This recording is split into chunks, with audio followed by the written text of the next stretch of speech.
छिनरी हर जइया के तनिको शरम ना लगल का, तनिको लाज ना लगल का कि ससुर भसुर देवर ननद जेठानी का कही। आ का अम्मा जी कैसन हल्ला करती नहीं कि बहुरिया घर में आइलो तो हल्ला करे खवा की प्रसादी पर प्रसादी पाहुर बाटी न गांव में। अरे हम बताओ तनी ये जेठानी जी, हम बताओ तनी अम्मा जी तो सब जानते बड़ी खेला की खेला खेल के नहीं कि बहुरिया आइलिया नैहर से अपना पता नहीं कौना जात के लड़का का पेट लेके आइलिया आ यहाँ ससुरा में लड़का हो खवाई। हम तो कहतनी अम्मा जी, हम तो कहतनी न कि ये छिनरी को लड़का होकले से पहले खूब सुंदर सोहर गीत गावे के। अरे सोहर गावा खेला गड़बड़ हो गईल, सोहर गावा खेला गड़बड़ हो गईल, नैहरवे के लड़का ससुरवे में भइल, नैहरवे के लड़का ससुरवे में भइल, नैहर से छिनरोई लेके अइली पेट हो से जिया पर राजा जी से भइल जब भेट हो, नैहर से छिनरोई लेके अइली पेट हो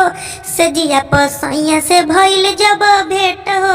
राजा जी कहे कुछ भइल ना गइल, राजा जी कहे कुछ भइल ना गइल, नैहरवे के लइका ससुरा में भइल, नैहरवे के लइका ससुरवे में भइल, जोगवल जवानी कुल नस दिहली छिनारो, भेद जब खुलल त हंस दिहली छिनारो,